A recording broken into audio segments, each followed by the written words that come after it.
we're good. Yes, we are.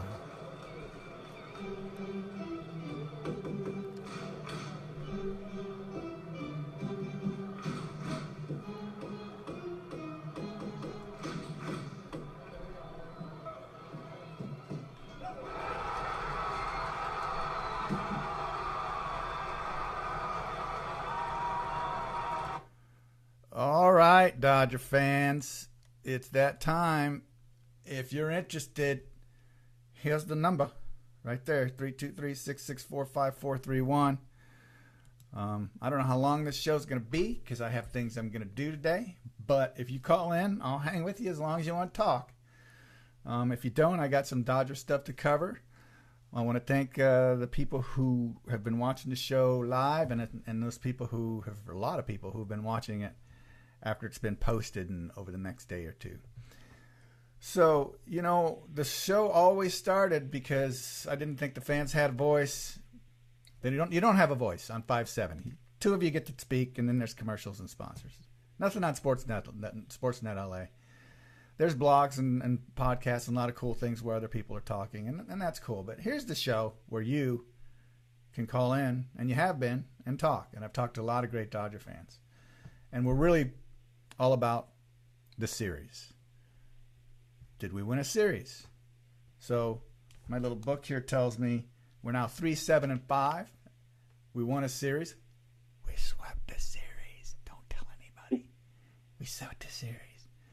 And then when we win a series, I bought this $2. That's right. And then I'm going to spin the $2.76 ball. And this is a representation of we won a series, baby. Hollywood, you with me, buddy? I'm with you. The Dodgers won a series, and we swept it.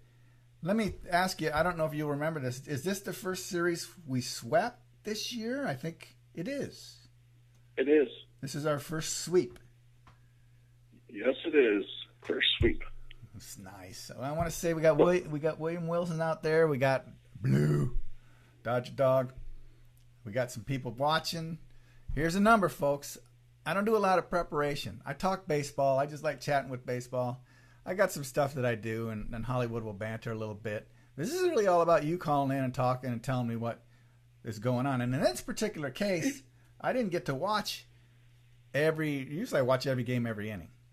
But stuff was going on this weekend, and I didn't get to see it. So really, if you could call me and tell me a little bit about what happened, that would be cool. Hollywood, anything you want to add or anything baseball related that you want to share or talk about? I'm a little frustrated with Cody Bellinger right now, but it kind of evens out because of JT. You know, just the positivity he brings, the smile he brings when he's on the field. It's very fun to watch him play, whereas Cody Bellinger just very frustrates me. He just swings as hard as he can 3 times when he's up. We've seen what happened yesterday, 1 for 9 with 1 home run. Now, but JT's the exact opposite. He's so fun to watch play. He's just a breath of fresh air. Yeah, JT is a lot of fun. But now Cody's got 7 dingers. Now, that's not too bad, is it? I know it's not leading the league or anything, but... No, but I'm sure he's swung hard 100 times, and he's made contact 7 times. Yeah. That's 7 home runs. I mean, do you have a picture of the hitting coach? Yeah, I got a picture of the hitting coach, and I think there's certainly... I think this hitting coach is certainly on to something. I mean, it's not like... his philosophy is you swing that thing as hard as you can, try to ring the bell. And that's it. You swing as hard as you can and try to ring the bell. And Cody's philosophy is definitely, I think one of Cody's other philosophies is I'm going to swing as hard as I can, and then I'm not going to run out of the box like right away. He did it again. No, was it him? Jock. Another player didn't hustle out of the box recently, and it's aggravating. It's a little bit of aggravation. For me, as an old school Dodger. You watch the difference between the way Jack plays and the way JT plays. JT plays like he's happy to be there. He's excited to be there. He plays like a rookie playing. Where Jack Peterson, Cody Bellinger, they play like they're entitled, like they're supposed to be there. You know, and Maybe that's the attitude that doesn't go very far. No, I'm with you. And when you're a fan of a team, you can. It's like I can critique my team, but you can. It's like, this is my brother, and I can critique him, but you can. But maybe that comes from JT. When he first started, he was a marginal player. Expectations were low, and now he's kind of blossomed. And I think maybe if you have that route to the major leagues and that route to success, you probably have a little different attitude about it, as opposed to you just come up and, I'm going to bang out 39 home runs my first year, and I am badass. And you are. But you're right. I mean, if it's bringing the type of play that isn't all out hustle, which is kind of what I think Hollywood and I really kind of expect out of a baseball player, then it's really frustrating. But they won 3. They won 3 in a row. Life is good. I said before the last show, first thing I said, Dodgers are going to win the World Series. And now, of course, that's insane. That's nuts to say, because I don't know if they're going to win the World Series. All I know is right now they're playing good. They just went in. Now, Washington, who's Washington missing, Hollywood? I mean, they're a pretty gimpy team right now, right? Just the second baseman, Daniel Murphy. That's it. What about not Pennington? It's a name like that. What's his name? Zimmerman. I don't know if any. Oh, Ryan Zimmerman. Yeah. Yeah. I don't consider him a big piece of their team, though. I mean, I don't. You don't think he's missing him is not a big deal? No, they filled him with Mark Reynolds. Mark Reynolds is he's one of the original, just swing as hard as you can, get your 40 homers, 200 plus strikeouts, and move on. Right? And send your agent in to negotiate your contract. He hit 40 home runs, and then but then on the field it's a whole nother thing. Right. Well, look, I just want to kind of post this up here one more time. There it is. Call on in. It's your show, folks. If you don't call in today, that's cool.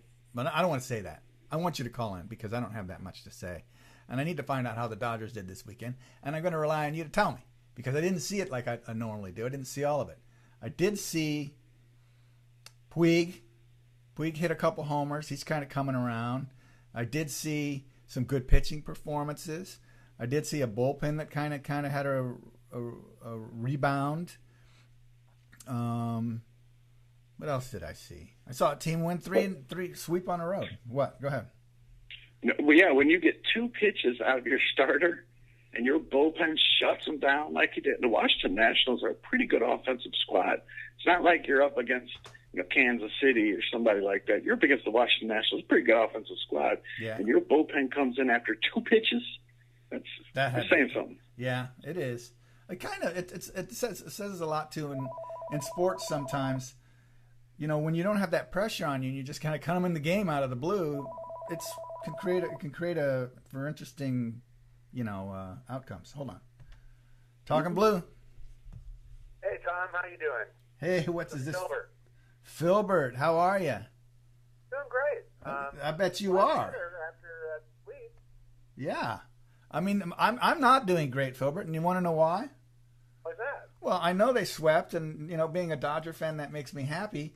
But this whole week, my friend, I did not see one appearance by my pal Blue, the Dodger dog. And as much as I love the Dodgers and I want to see them on a regular basis, and I do, when I don't get my Blue, the Dodger dog, I get a little ticked.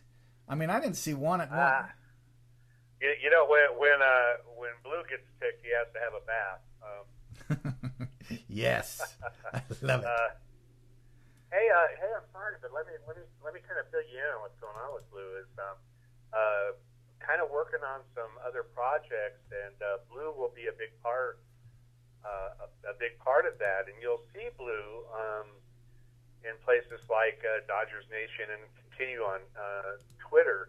Right. But he's in the middle of a kind of a production right now. He's going around to different sites around the Los Angeles area and finding out where Dodger fans like to hang out, where they go before and after the game, the places where they like to eat, and drink, and talk, and debate the Dodgers and baseball. So he's kind of working on a project. So don't be too mad at him. He's kind of busy. Well, as long working behind the scenes a little bit. Look, listen. Okay, if he's working, that's one thing. As long as he's not dogging it.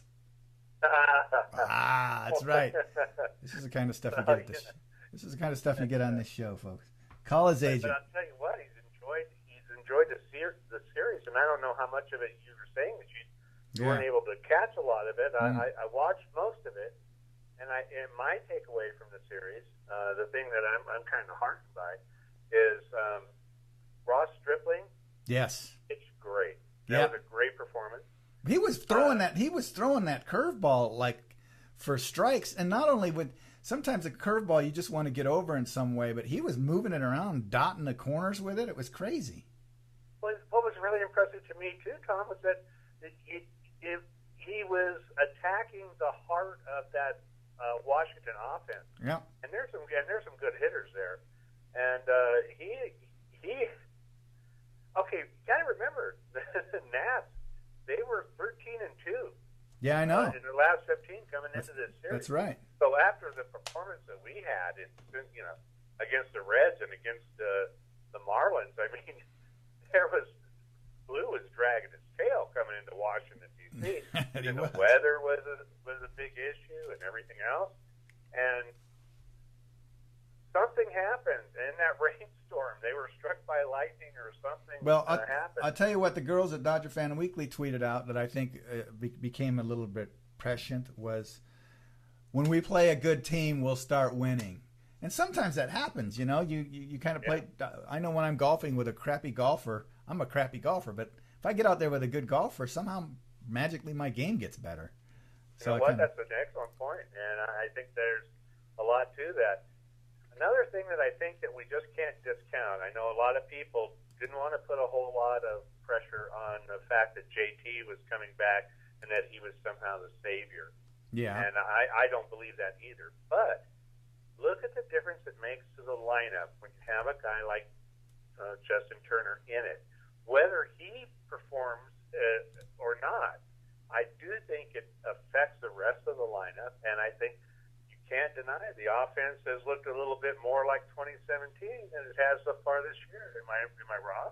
No, I totally agree. I think I'm a firm believer in entertainment, in any sort of entertainment, whether it's athletics or something you see up on a screen or on a stage, that chemistry is really, it's intangible, but it's always there. And it's not, you can't measure chemistry with sabermetrics, but you can see it with your eyes sometimes. And I totally agree, Phil. I think, and like Hollywood said, he's just got a tone about him. And, I don't like to idolize and put these guys up on pedestals, but as an athlete and as a player, definitely making a difference, I think. Well, I think you made another very good point there, and I think if you weren't able to watch all of the games, against the Nationals, the thing that would have jumped out at you is that very intangible thing, the eye test. The Dodgers looked like the Dodgers for the first time this season, and you can't point to anything else other than Justin Turner. Come on, man. Remember how last year, we would run up against some adversity, and we would find a way to overcome. We'd get down on a ball game, we'd find a way to overcome. Now, what's worse than having your bullpen has been your weakness all season. Now you go into a game against one of the top pitchers in the game, and you lose your starter after 2 pitches, and your bullpen is now required to get 27 outs. You do it, and you win. Max Scherzer threw 121 pitches. Our starter threw 2, and we won. Now, come on, man. Now, wait a minute. Tell me the odds against that. That is a great stat. Our starter threw 2 pitches. Yours threw 120, whatever he said, and we won. Right. That is a stat for the ages. That's a good one. I like that. Yeah. So that's what I guess that's what my point is that it kind of felt like 2017 again. And maybe that cloud is lifting a little bit. I'm not going to say it is. I'm not going to say we've turned the corner and now it's just downhill to another World Series. Of course not. But it was certainly nice to learn that team still exists somewhere in the universe. Well, whatever spark set it off, that team showed up. And come on, you go into Washington, D.C., and you sweep the Nationals, a team that was 13-2 going into that series. When you come stumbling in the way we did, you can't help but feel a little bit rejuvenated and a little bit like, okay, guys, here we go. Well, sure. Slap everybody on the back and let's keep going. Here we go. And coming home. Yeah. Let's do it. Yeah, and part of me wishes we weren't coming home. I've got a feeling they're just going to play better on the road for some reason. But anyway, isn't that funny though? You mentioned that was another stat that Joe Davis laid on us this afternoon that I was shocked by. You know who's leading the major leagues in road batting average? Who's hitting the best on the road? Probably the Dodgers. Guy by the name of Matt Kemp. Oh yeah. Okay, yeah. He's hitting 406 on the road so far this year. Right. Well, I got up on the screen here last year, since we're looking at last year. The 104 wins last year, playing 704 at home, which has not been going on here, and 580 on the road. May we were 19-9. We're not going to do that again this year. I'm going to throw this particular graphic away because I'm done comparing it to last year, because this is a whole different deal. But we're basically, I think we're 5 games out, and we're and those 5 games we're not out of it because we're 8-13 at home. Yeah, those are the 5 games that we should have had. That's right. And so let's solve that problem next. That's the next hurdle. You're right.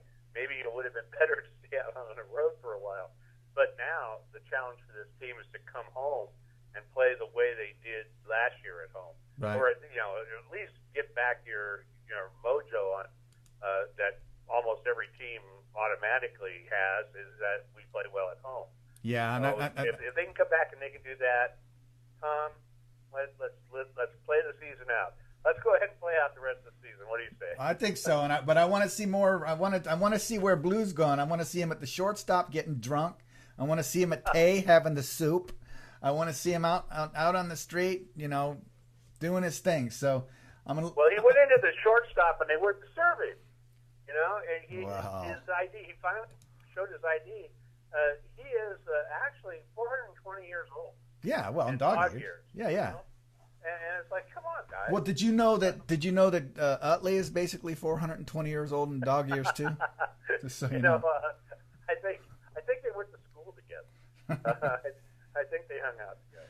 Well, anyway, thank you so much for taking my call again, Tom. Always, buddy. Blue will be back, and say hi to Hollywood and the girls and everything. I shall. And we'll be looking for Blue. And fun reading about you in the Times. And do your. Oh yeah, that's right. I was in the LA Times today. Well, I'm going to get into that maybe later. But anyway, good work at Dodgers Nation. Tell those folks over there they do a great job, and the guy running the show over there is a real good dude. And I just want to make sure that we give them support. But I'm going to open up the line right now. You got it. All right, buddy. Take care. Bye. Bye. All right, Dodger fans. That was Phil, who does the Blue the Dodger Dog. If you're at all a Dodger fan, I'm sure you know who he is. That's the number right there. You. That means you. Hollywood, anything you want to say?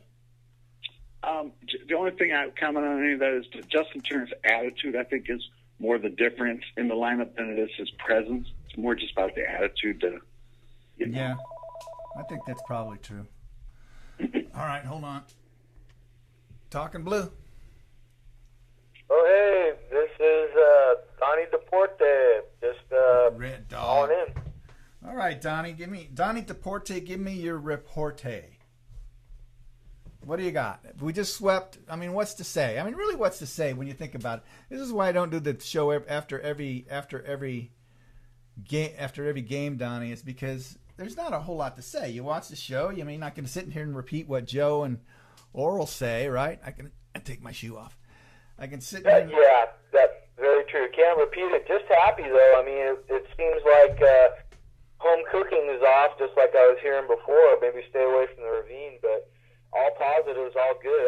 I was really happy to see 2 wins yesterday and then come out today and do that, especially at the end of the game, increasing that lead.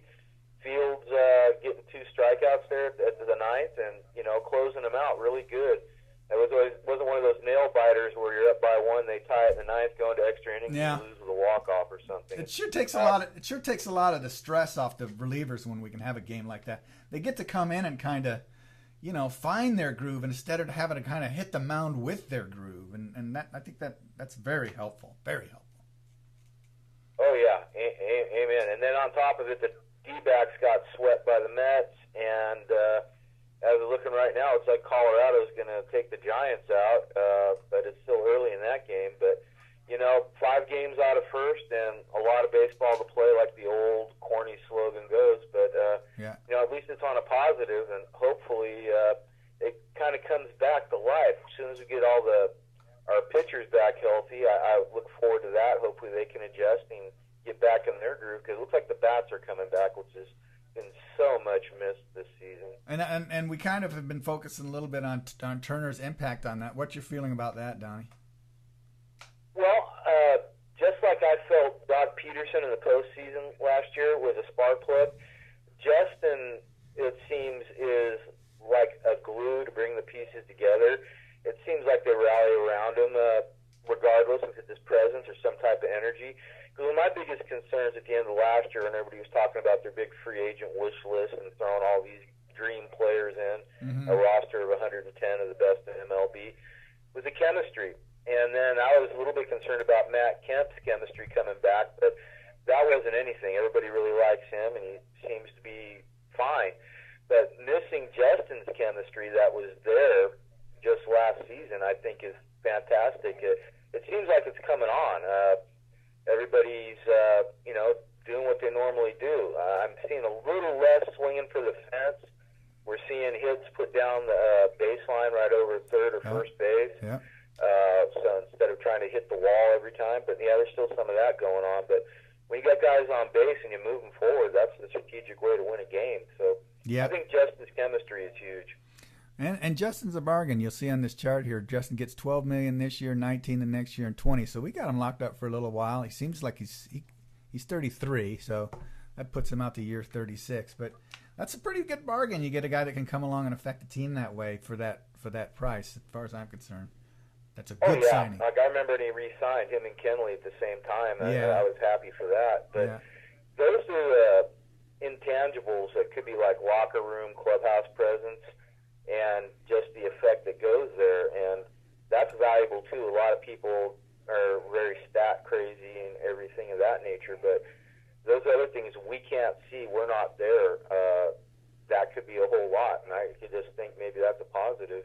Yeah. And we'll have him hopefully until he retires. And let me just ask you one thing here, Donnie, and then I want to clear up the line. I love when you call, though. You know that. I never like saying I got to clear up the line with certain callers. You and Phil are 2 of them. But listen, I happen to see early in the series, Jock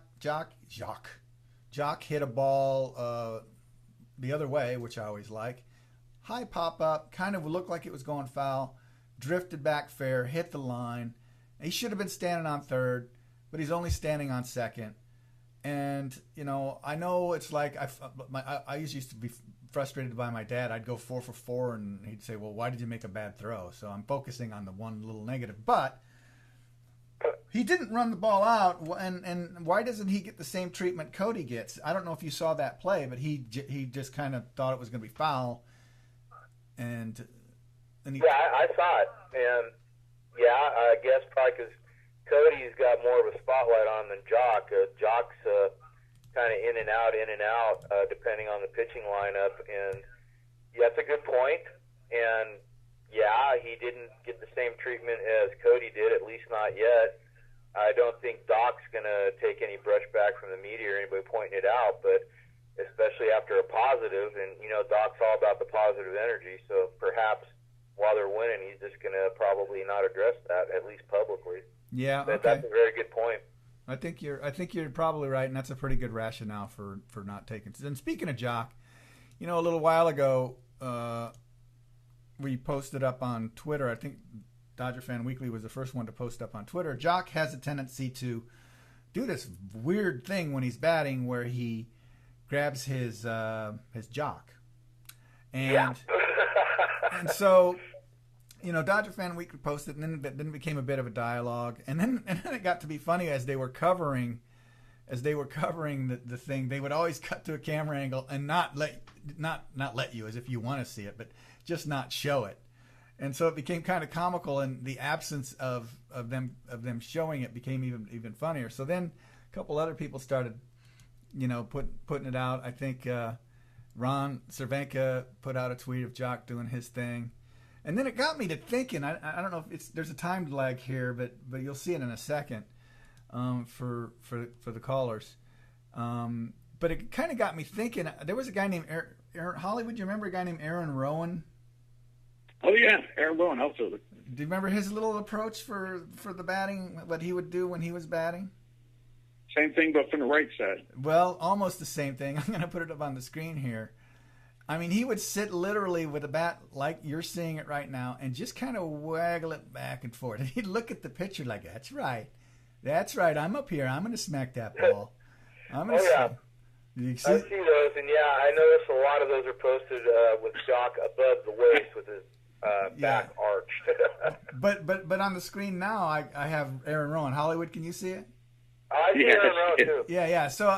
So then it got me to thinking, okay, maybe these guys do this stuff on purpose, kind of like, I'm the cock of the walk, and I'm going to be, I'm the.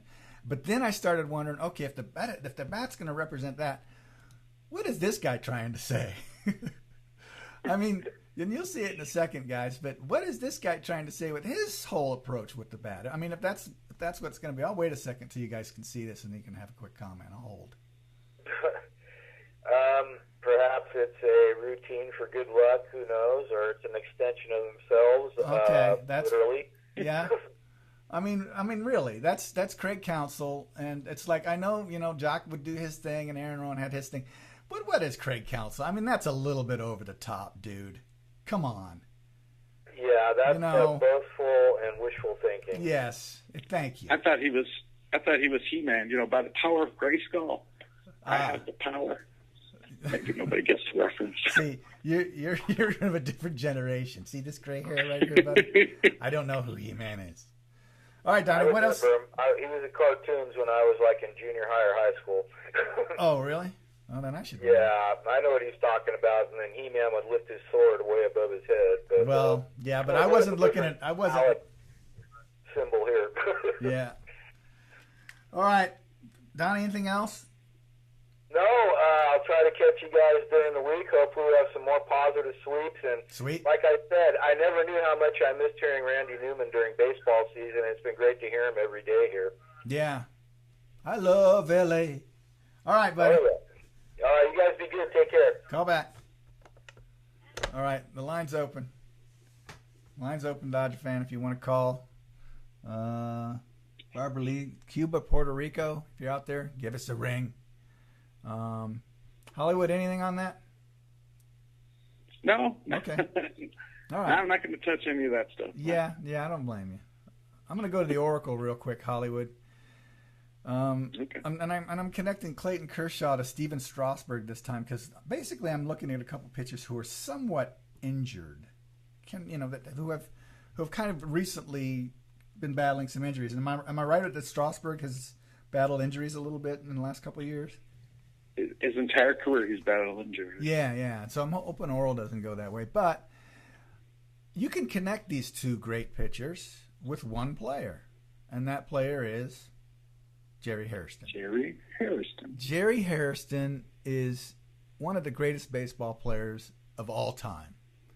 And the reason I say that is because Jerry Hairston was a Saluki. I was a Saluki. Jerry Hairston is in the Saluki Hall of Fame. This dude can hit. He can rake. He was so good, 15 teams wanted him. I think he played on every team in the major leagues, didn't he? I played for quite a few of them. Oh, I think he played for every one of them. Maybe not. But there he is, connecting Clayton Kershaw to Stephen Strasburg. He played for the Nationals back in 2011. And like I said, I think he's played for every team. And then I wanted to connect. Yeah, go ahead. Didn't his brother play? Was his brother Scott Harrison? Yeah. White Sox? Okay. I remember. I thought Scott Harrison played for quite a few teams as well. He did. They were so good, everybody wanted him. That's how I look at it. Yeah. And then, and now I'm looking over here at. I just want to get this set up straight and move it over here for you. The Dodgers signed this guy named Eric Godell. Have you heard of anything? Is he in the? Is Eric Godell good enough to be in the fantasy world, Hollywood? No, because he's a middle relief pitcher. But he's good enough to be in the real world. I mean, he pitched today. Yeah. Pitched well late in the game today. Got a couple outs in the eighth. Yeah, he did. How's he look to you? I didn't get a chance to really watch him that close. He looked good, man. Yeah. He got two guys out and then gave up a walk and a hit, I believe. Okay. Well, I'm connecting him up to Eddie Goodell. Now, do you know who Eddie Goodell is, Hollywood? I do not. Okay. Eddie Goodell, well, first I'm going to hook him up here. Eric Goodell played with Bartolo Colon with the 2015 Mets. Bartolo Colon played with Harold Baines. Loved Harold Baines. 1990 with the Indians. Harold played with Minnie Minoso in 1980. Minnie Minoso played with Sherm Lawler in 54, and then you get to Eddie Goodell. Now, why do I connect him to Eddie Goodell? Because the names say almost Goodell. And Eddie Goodell, hold on. Talkin Blue Live. Hold on a second, okay? Yeah. All right. And so Eddie Goodell is, where am I at? This guy right here. Eddie Goodell.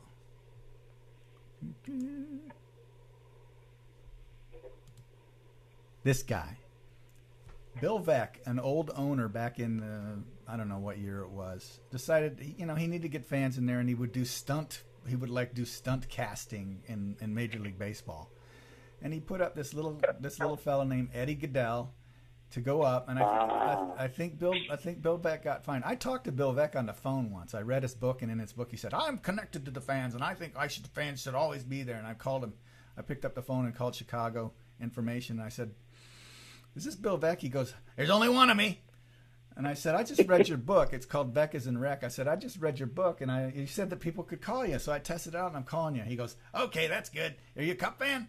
And I go, I like baseball. I like all the base. He goes, "Yeah." He goes, and then he talked for. If you'd like to make a call, please hang up and talk. Lost that guy. Please call back. My bad. I disconnected you.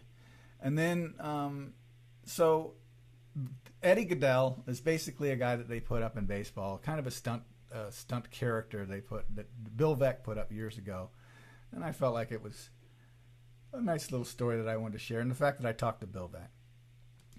Little story. Yeah. Good. Please call back. I can't. I disconnected. I disconnected you, and I don't know who it was. I couldn't tell by the voice. So call back. Let me give you the number here. There's Ron Cervenka. There's that. Bill Veeck is the one who did the Disco Demolition. Oh, really? He was the owner of the White Sox at that time. Yeah, so he's always done crazy stuff like that, I guess. He's the one who started the 7th-inning stretch with Harry Carey. Harry Carey was working for him, and he put a microphone in the press box in like 79 or something. You mean they started singing the song? Yes, yeah, obviously. I mean, that song's been around for a few years before, but he's the one who got Harry Carey to start doing it over the microphone for the crowd. Right, yeah. There's a couple characters right there. All right, hold on a minute. And then and then Hollywood asked me about the TV, about the paper today. I'll forget if I don't. For sure. Talkin Blue Live.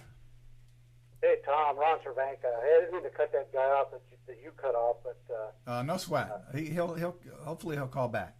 What you got? I probably will. I just it's hard not to love what we saw out there. This series, but one of the things I wanted to mention, and I think I mentioned to you in the past, and to you and Hollywood, that over the years I've become pretty good friends with Kevin Kennedy, and we communicate quite a bit. And 2 days ago, Kevin and I were chatting back and forth, and he indicated that this Dodger team has so much talent that things are about to change with what we've been seeing. And he went so far as to tell me 2 days ago that the Dodgers were going to sweep the Washington Nationals. And yeah, I like to hear things like that. I go, yeah, sure, thanks, that's great. Kevin nailed it. He absolutely nailed it. He sees something, obviously, from an angle that you and I don't, or that anybody doesn't, because he's a former Major League manager. Well, And sure. he sees the way the Diamondbacks are playing. He sees the way the Mets are playing. He sees all these teams that everybody put high on a horse and said we're going to run away with it. They're coming back to reality now. And granted, injuries has a lot to do with it. But anyway, I just wanted to share that. Kevin he's a great guy. He's very perceptive. He's a no BS guy. You're going to get a straight answer from him if you ask him a question. And I just wanted to share that, and I was pretty happy about that. No, let me ask you something about him. Is Kevin Kennedy, I really don't know. And I actually, we've had this conversation before. I like Kevin Kennedy because I feel like even though he kind of probably works for the Dodgers station or, whatever, he does. He just tells it like it is. And I'm not interested in what PR people and cheerleaders have to say. Is he a sabermetrics type of guy? Do you know? He's probably he's not blind to that, and you can't be in this day and age. Yeah. But he is an eyeball guy more than anything else.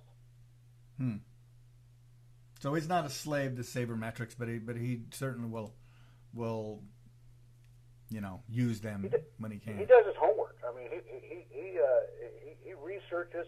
I get what you're saying about the he's actually employed by the radio station, which is owned by the Dodgers as a part-time, but he's not a homer. Partially. He's really not a homer. Yeah, he's a Dodger. He's a Southern California guy. He grew up in Granada Hills, so I mean, he grew up a Dodger fan. He was a catcher all through the minor leagues. Didn't quite make it to the bigs, but he did make it as a manager for both Texas. No, he made it. He played in the major leagues. Kevin Kennedy. If he did, I don't have it in front of me. Yeah, okay, but I'm pretty sure he. I'm almost positive he did. But okay, yeah, but he was a manager primarily. You're right. He was, and they say about catchers being good managers and all that. So it was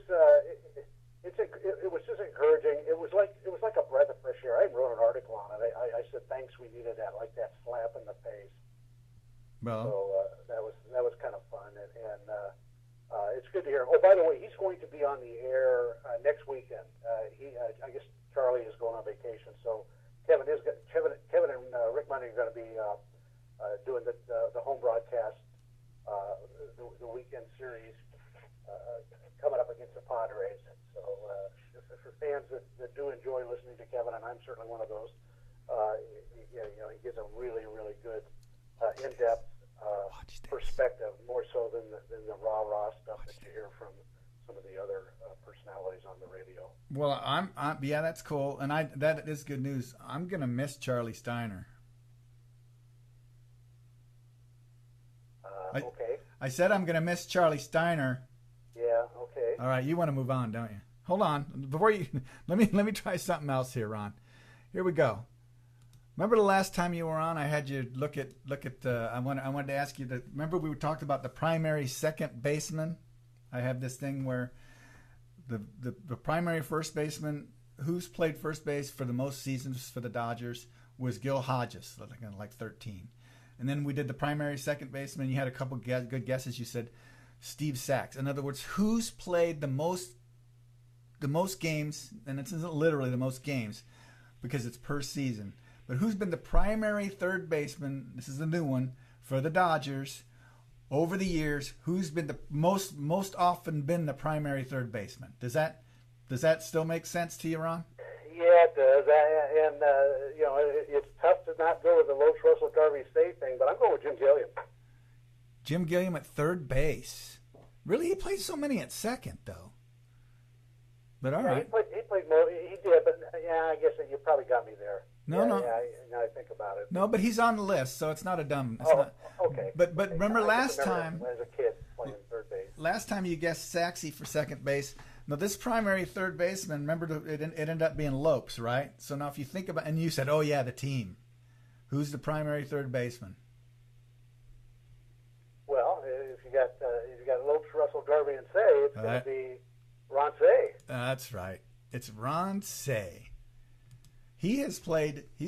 For 10 years. For 10 years, he was the primary third baseman for the Dodgers. And the interesting one for me, for 7 years, Adrian Beltre was the primary third baseman for the Dodgers. That's the Dodgers, Los Angeles. No, this is both LA. This is both LA and Brooklyn. That's quite a long time. And now, he's going to go into the Hall of Fame. And I thought that's the trade that broke my heart. That is I don't know if it was a trade or they just didn't sign him as a free agent. That just broke my heart. But he just wasn't performing. I mean, he really wasn't. They gave him all the rope he could use, and I don't remember the exact numbers, but I do remember okay, this guy's just not going to cut it for the Dodgers. Oh no, he made some errors. I remember him making some pretty crucial errors there at 3B, but that bat, he just could not. I was just devastated when the Dodgers let him go. Yeah. But I think I've mentioned it to you in Hollywood that Adrian Beltre built a mansion. I mean, it's this enormous mansion in Bradbury above the hills of Glendora. And I think I told you, who lives in that house now, don't you? Yeah, if you're out there, call me Lindsay Snyder. Lindsay Snyder, the heiress of In-N-Out Burger, currently lives in the home, the mansion that Adrian Beltre built and lived in while he was here with the Dodgers. Now, it has a full indoor batting cage. It's got a basketball court. It's got a lighted tennis court. I mean, it is literally a mansion. I've never been there. I've only seen the pictures. I would love to. I wouldn't mind being her driver, but anyway. But that's the house that Adrian Beltre built. That's the connection between Adrian Beltre and In-N-Out Burger. Here's a picture of my batting cage. You'll see coming up here in a minute, because I was taught by the same batting coach that you swing as hard as you can and ring that damn bell. Did you get a Cupid doll if you ring the bell? Though? Yeah, well, do kids know what a Cupid doll is? Probably not. I don't even know exactly, and I don't want to get into it. Cupid. Okay. It's got funny hair or something, I think. Yeah, it's just a little stuffed doll. Yeah. If you used to ring the bell, you'd win one. Right. At the old show, the old fair. So we've won 3. We swept the Nationals. Things are looking much better for the Dodgers. We're coming home. I don't see why this team can't be in first place by today's the 20th. I'm going to say this team is in first place by April 15th. Probably not April. I'm sorry, June. By June, next April 15th. Yeah, you're right. So by June 15th. That's doable. I like that. I remember I had a chat with Jerry Hairston. We were waiting for Doc for the world famous Saluki pregame scrum one day, and I asked him about when is it no longer still early, quote unquote, and he said Memorial Day, May 31st is generally May 31st is a good indicator of where you're going to be or what you certainly need to do. It's no longer still early at that point, so you're right in the middle of that. Between today, the 20th, my daughter's birthday, by the way, and June 15 is May 31 is a pretty good. I think Jay Hare might have nailed that. It's good seeing him on that picture, by the way. That was great. Yeah, he's a slick guy. I think you're right. Just keep in mind it's 5 games, and 5 games. I mean, that could happen in a week with regards to Arizona and the Dodgers. The difference is there's 2 teams in between, and now the Rocks are tied. They're tied with AZ, so the Dodgers have to get past the Giants. I'm not even worried about that. I think that'll happen in the next couple of days. The Giants. But with regards to the Rockies, who all of a sudden are starting to play some serious ball. They got some great hitters there, and they haven't been hitting though. Funny enough, their hitting has really been atrocious this year. It has, but they're winning games. Yeah, that's right. And smoke and mirrors. They also have some injuries. Of course, everybody's got injuries now. Here we are. We're in it. Yeah. In it thick. By the way, my heart was broken when I saw Howie Kendrick go down yesterday. That just that will be the last time you see Howie Kendrick on a baseball field. I don't want to think it. Just in my heart, I believe that's what. Unless he's a coach or something. I believe that's the case. Anyway, but I think your June 15 pick is certainly very believable. And who'da thunk it? Remember when everybody was handing the World Series trophy to the Diamondbacks? Yeah, that was just a couple of weeks ago. So yes, I remember that well. All right, well, I'll free up and let you get some other callers in. I just wanted to say, well, thank you. See you in Hollywood. Yeah, thank you, and thank you for the insights. Always appreciated. We'll catch you soon. All right. And you catch Ron on Twitter, and give me the name of your website again. True. ThinkBlueLA.com. ThinkBlueLA.com. ThinkBlueLA.com. Very good baseball writing there. All right, Ron. We'll talk soon, buddy. All right. Bye. All right. We'll see you guys. See you, Hollywood. See you, Ron. All right. Any thoughts? No, not really on that, but I did want to make my guess for your favorite player. Oh, good.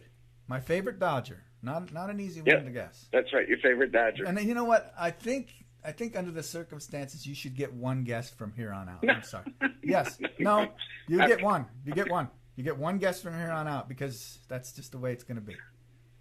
Because I asked you for a hint earlier. Yes, exactly. You narrowed it down quite a bit with that hint, mister. Yeah, it's Don Sutton. Oh, sweet. Do you know anything about Don Sutton? He was a pretty good broadcaster. Was he really? Actually, I'm not sure about that, but I remember him later in his career with the Angels. I know. Yeah, I know he's with. There it is right there. Who's my favorite Dodger? So here's the deal. Don Sutton played 22 years. Don Sutton played in 1966 with Colfax and Drysdale, and then he played in 1988. He was on the team that won the World Series. He started out in 1966. He's won 324 games. He's got a 3.26 ERA, but nobody cares about it anymore. He was an Iron Man. 5,000 innings pitched. What's a good whip, Hollywood? Do you have any idea? Right around 1.1. Okay, he had a 1.142 whip. But Don Sutton was, and he's an announcer with the Atlanta Braves right now. Don Sutton was my favorite Dodger because when I was a kid, I used to. He was like one of the best pitchers on a team, and he was there every year, and he pitched inning after inning, and he went deep into games, and he was just, I can't say enough about Don Sutton, and I don't like generally I go against the grain, not against the grain, I go against the tide a little bit. Of course, Colfax, gotta love him, Drysdale, gotta love him, all these players, but why did you say Don Sutton? Just because. Because I obviously I asked you for a hint earlier. Is his jersey retired? Because I was able to narrow that down to the 9 or 10 jerseys. Yeah, 10 jerseys that are retired. And then I wanted to put someone in your lifetime. Yeah. Originally I was thinking, well, Pee Wee Reese, but you didn't watch Pee Wee Reese play. No. I mean, you've seen highlights, but you didn't watch him play. No. Don Sutton fell squarely in your he did. Your childhood. He did, and he had everything I liked in a player. I mean, he was just he was a bruiser. Yeah. So, all right. Well, you know what else? I'm gonna just a couple things, Hollywood, with you. Do you know if there's any stadium, and I don't know why you would know this, and you probably don't, but do you have any thoughts on? Is there any stadium where they don't do the wave? I don't know. I've seen him doing it in Cincy the other day. I've seen him do it in Chicago the other day. The Yankees, I know. San Francisco likes to say, well, we don't do it, but there's video they do it. I just wondered if there was any place where they don't do the wave. Yeah, That's right. I forgot. I just came to it in New York the other day, and I thought that was extremely weird. But the Yankees? Yeah, when they were doing it in New York. Yeah. And then the other thing is, Hollywood, I asked on someone online, okay, so the catcher gives the signal to the pitcher either shakes him off or throws the pitch that the catcher wants. Follow me? Mm-hmm. Okay, so before that, the catcher looks over to the dugout and he looks for a signal from a coach or manager, and he gets that signal, and then he proceeds to give that signal to the pitcher. So far, so good? I'm with you. Okay. I was curious, why doesn't the pitcher just look and the catcher just look at the manager in the dugout and get the signal at the same time? Why go through this relay process of, you know what I'm saying? Why not just have the pitcher look over? Oh, there he is. There's in the dugout. I don't have to look at the catcher. There he is over in the dugout. Oh, it's going to be a fastball inside. So I'm going to throw a fastball inside. And the catcher can look over and know it as well. So you don't have that process where you have to give the signal twice and maybe have it stolen and all that. Do you know why? Who's to say they're not doing that? Well, first of all, they're not going to do that with starters because starters are going to call their own games. Is that true? Starters kind of do their own games? I've always wondered about that.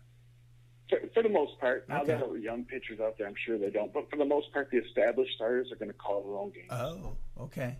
You know, you're going to tell me Kershaw's in there taking signs No. from Dave Roberts? No, You no. know, I mean, Right. Kershaw knows what he's going to throw. And Okay, so that's a great point. So back to the question, though. What was your... Well, I'm saying maybe they are. Maybe the relief pitcher is looking at the manager, getting the sign from the manager, and then to throw off the guy who's on second base trying to steal signs. Maybe they're the catcher who's giving signs. They're not taking those signs. They've already got their signs. It's like I don't know. It's conspiracy. It's a double agent kind of thing. It's like, you know, I'm an agent for you, but actually a guy gave me a thing out of the rule book that says I don't have it here, I should, but that the pitcher has to get the signal from the catcher, and because there's something about the whole balk rule and deceit that says he can't quick pitch, and somehow when he toes the rubber and I'll get this before the next show, but there's actually a rule for the reason that does not occur. I mean, in a blatant way. You're right. They probably could do it without anyone really knowing. Who's to say? And then just to do the fake sign from the catcher. But it just seemed like, you know, pace of play. There's a second or two you could pick up on every pitch. Yeah, and there's 200 pitches for each team in a game. So, but all this was worth the conversation because now you've made me realize that I thought nowadays pretty much every pitcher was told what to throw, but I guess it makes no sense that Kershaw is being told what to throw. I wonder at what level or at what point you get to be, okay, call your own game. We're out of it. Probably once you've been there for a couple of years, you've shown that you have an understanding of, how you want to work the game. And I'm sure they have these meetings before the game, so they're going over what's going to happen. Anyway, it's not like he's just out there winging it. Right. All right. Well, I just wanted to run that by you. Yeah, I was in the LA Times today. I don't want to get into this too much. Buy the LA Times if you want to know what was going on. I've done a lot. I'm in the Hall of Fame because I invented the foam asterisk to protest the steroid era. And I also made a documentary about the Dodgers television deal, and I got a call from a local reporter, Steve Lopez. He says, "Hey, Tom, can I talk to you about..." And I've interviewed all the Shakin and Platsky and on Meg James, and hold on, let me pick that up. I dropped a name here. I got to go get it. I'll be right back. All right, here we go. I'll pick that name up there. But being a name dropper. But so I got a call from the local reporter, and he wanted to get my take on the Dodger TV deal because here we are 5 years later, and blah blah blah. Everybody knows people can't watch it, and there's a lot of differing opinions. But I was in the paper. That's kind of fun. Did you read it? I did read it, and I actually would like to talk about that for 1 second, if you don't mind. Okay. Okay, I was watching the MLB channel, and they actually were talking about it, and they said that I don't think it'll make it to the end of this year before MLB steps in and decides to take action themselves. MLB so far has stayed out of it. They've let the Dodgers handle their own situation, but it's now going on. It's in the fifth year now, and MLB, I guess, is to the point where they're going to step in and they're going to make a decision on it, and they're going to do something. I don't know what. Not. At least that's what's been reported on the MLB channel. I don't know. Take it for what it's worth. Not gonna happen, my friend. Can you hear me? Really? I'm yeah, speaking, and let me tell you why. Okay. There's an organization called MLBAM, Baseball Advanced Media, and they do advanced media for the people that do all the StatCast stuff and all that. They spit out the numbers, and it makes a boatload of money. They handle all the internet stuff. They handle the MLB channel. They do all kinds of stuff for Major League Baseball. The Dodgers got an $8.3 billion television deal. 30% of that, right off the bat, goes to Major League Baseball. There is no incentive for Major League Baseball to get involved in this these things because, oh geez, hold on.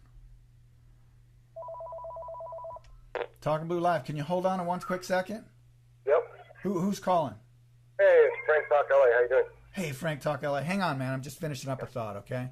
No worries. So BAM, MLBAM, gives 30% of that $8.3 billion. They get the Dodgers give out of anybody's television deal. 30% of it goes back to the league. So there is no incentive. There never will be an incentive for Major League Baseball until they get a commissioner who isn't a lapdog for the owners like they used to have, and Bowie Kuhn and some of the other commissioners, which is the way baseball should be instead of having this lapdog. But that's a whole other story. Major League Baseball Hollywood is never going to step in, and I'll what can I do crazy to prove to you that how much conviction I have? I will swallow this whole. I will swallow this 76 ball whole if Major League Baseball gets involved in that television deal. There's too much money coming their way, and it's not going to happen. Frank. Yes, sir. How you doing, Tom?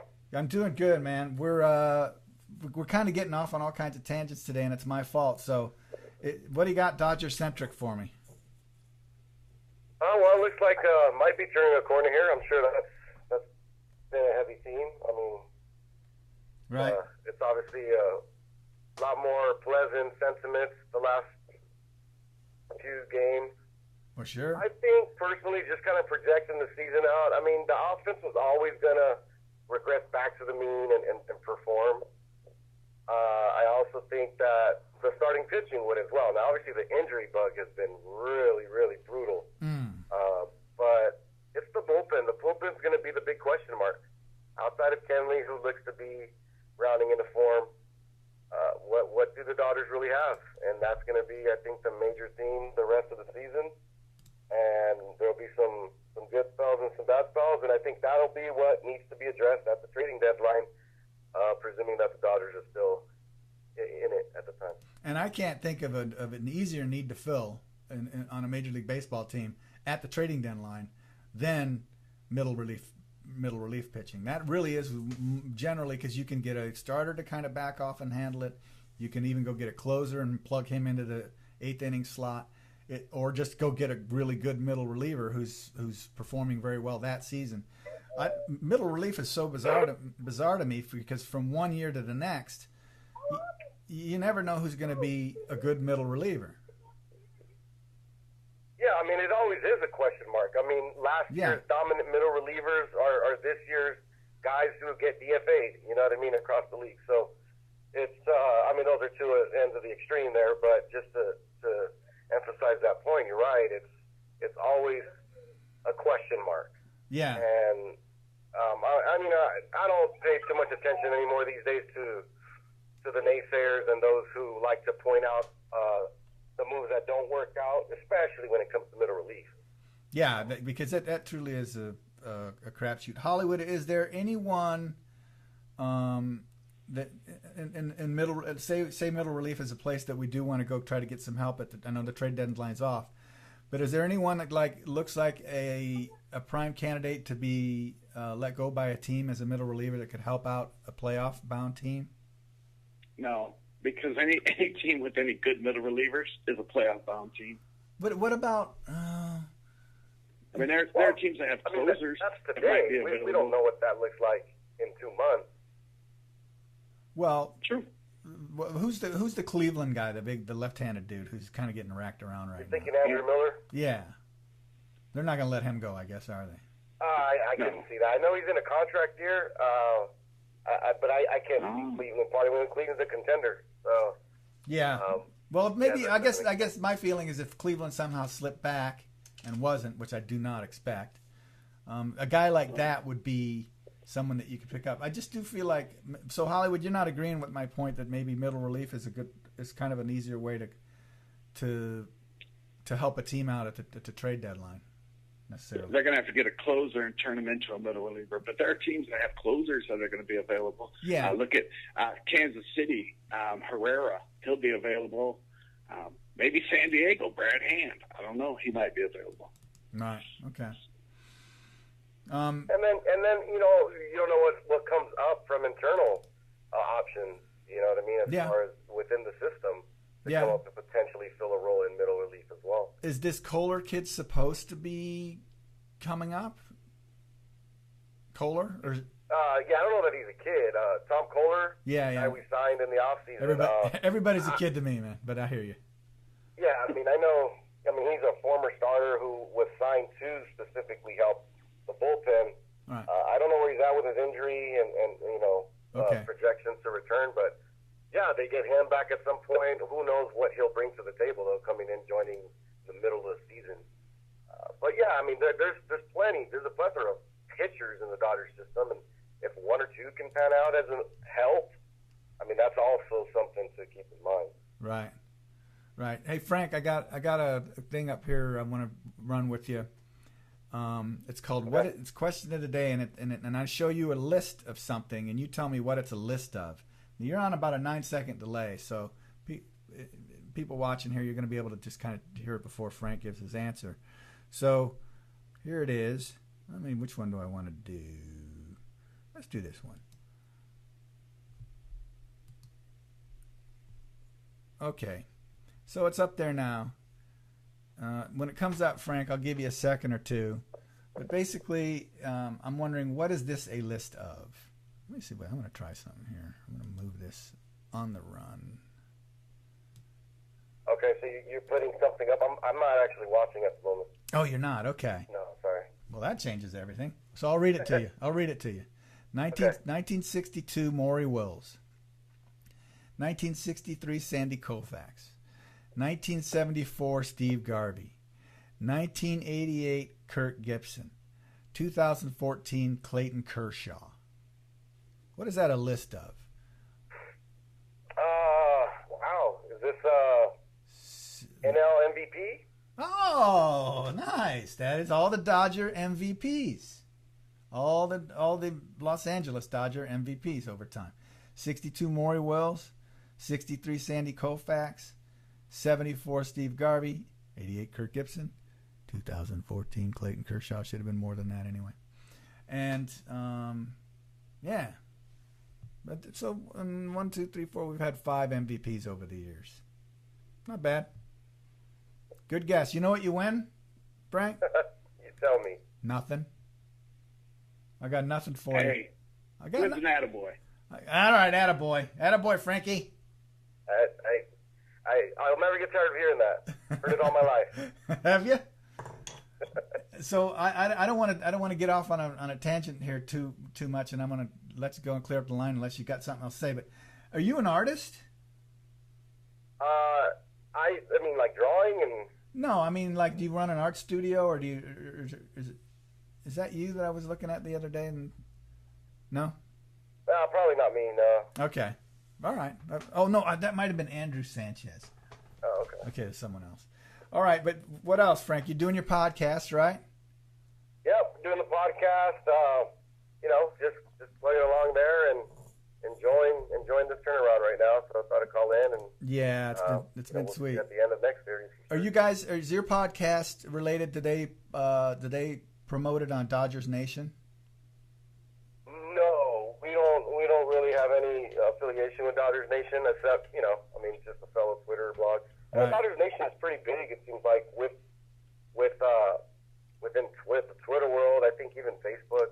Oh yeah, they're very active. You might want to get in touch with them. I think they should be promoting your show in a way more than just kind of retweeting you and stuff. Try to get a hold of them over there at Dodgers Nation. I told the guy that runs Dodgers Nation that I'd try to help him put together some Dodger outsiders. I like to call them Dodger outsiders. Outsiders, huh?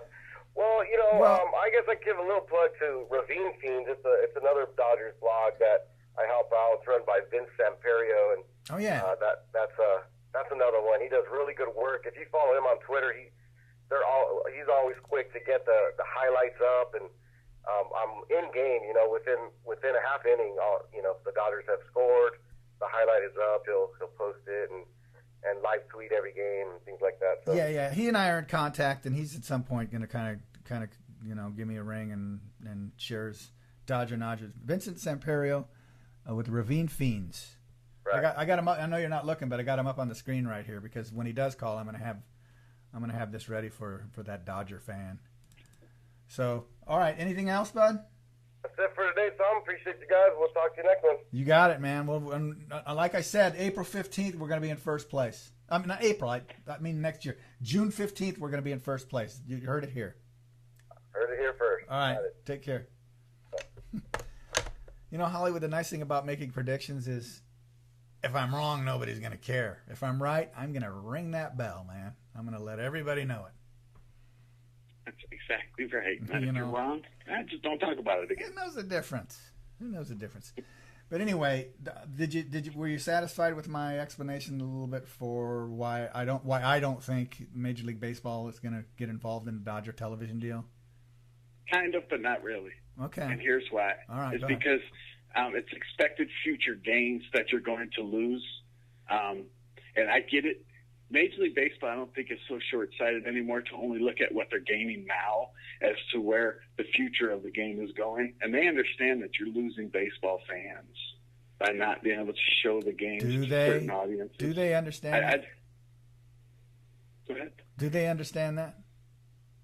I don't know. At least what they're talking about is the expected future gains that are being lost, or that are potentially going to be lost. And well, they're right about that. And I was the one who was preaching that back, when this TV deal was made, and people were saying, no, when they win, everything's going to be fine. Winning's the great elixir. And I'm like, no, not.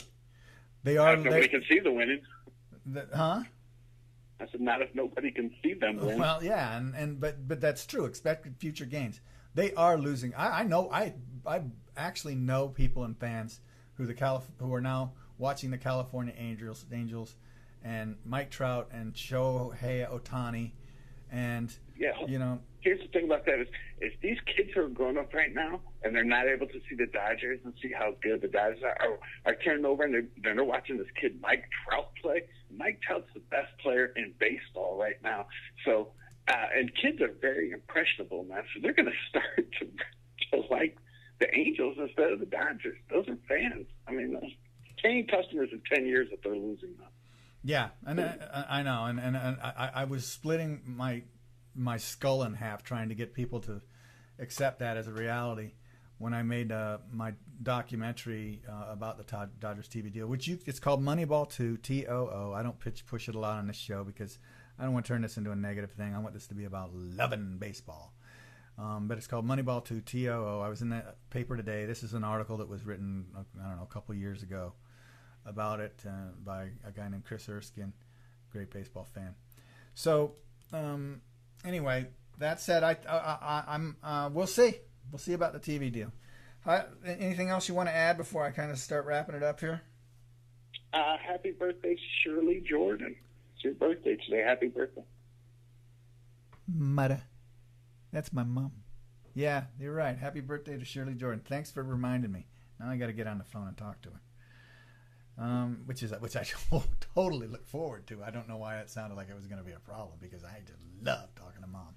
And actually I do. So, no kidding. So this show, folks, we do at the end of every series, we do a show, we do a wrap-up show. This one was easy. We won 3 in a row. Well, we won more than that, but we swept this series with a good team. So 27 Sundays, 18 Wednesdays, and 7 Thursdays. We do this show 51 days a year, and the unique thing about our show, folks, is you're the star. You get to call in. I do this show because on the radio, 2 or 3 people get to have a conversation. They call in. It's all ads. You never really hear what the fans have to say. I can go read other places, blogs and stuff, or hear podcasts or whatever, but I never really get to hear what the fans have to say in real time after the show. And you're the fans, and this is your show, and you need to call in. And a lot of people have been calling in. I appreciate it. And thousands of people watch this show, or what's the term? Hundreds of people watch the show, but thousands can have access to it. And I'm just really pleased how it's going so far. So I just want to say thank you for that. And I just want to say thank you to Jock Peterson for not doing this anymore. It didn't bother me that much, but it was just silly. And then it was better than this, Aaron Rowan. And then what was this guy thinking? But anyway, here we go. Folks, if you can't think about the Dodgers, and if you can't read about the Dodgers, if the Dodgers just aren't available to be in your thought process or in your world, go on out to Auto Club Raceway at Pomona. It's a great place to take your kids. It's outdoors, it's fun, it's noisy, and you'll never see anything, and there's nothing you can compare it to. And it's very valuable and inexpensive, reasonable entertainment. So, also wanted to say, if you're at all inclined and you have a little bit of extra money, In-N-Out Burger Foundation does a lot for kids, and I'm supporting them because they support them. And I want to say thanks to the girls at Dodge Fan Weekly. Beautiful girls. Kind of got me started on this. Give me support. Prop me up. Let me access their fan base. Without them, the show would not exist. There they are again. It's us at the ball game. And that's a picture that they like. And it's of both of them. And I like to make them happy. So, Angry Albert, call in. Michael Whitman, Jacob Rudner, give us a call. Gail, give us a call. Jeff Snyder, Vincent, all you folks, all you Dodger fans who have called, I really don't want to. I want to tell you that I appreciate it. Hollywood, I'm going to sign off unless you got something really brilliant to say. I do not. We will do better next time. All right. And so when is next time? Let's see. Oh, you know what? Oh, yeah, I won't be there Wednesday. Well, yeah, you won't be there Wednesday, and I might not do it Wednesday. I probably will. Let's see. It's Colorado late at night. No. Yeah, it's Colorado late at night. Maybe I'll pop it on there if Ron wants to do it. And then you'll be back for San Diego next Sunday at 4-4. Yep. So all that said, I want to just say thank you to the Dodger fans who called in. Thanks for being a part of the show. If you're not able to watch it live, but you are able to watch it, and it's as it sits there and on Facebook and is available to you, share it with others. Tell your friends. Call in. Like I said, this show's for you. That said, this has been Tom Wilson and Hollywood, Baseball Hollywood. Oh, I didn't do your brain. Hold on, here's your brain right here. Here's Hollywood's brain. And I think that's Michael Jordan. I think that's Michael Jordan, Hollywood. I don't know if you're still with me. But you got Michael Jordan on the brain, my friend, which is very odd. Thanks, folks, for tuning in. We'll do this show again on Wednesday, and we'll do it again on Sunday, and we'll do it again at the end of every series played this year. We will be on 10 minutes after the game. And I just want to say one last thing. Go Dodgers, baby. That's what you call a sweep. Have a good day, guys.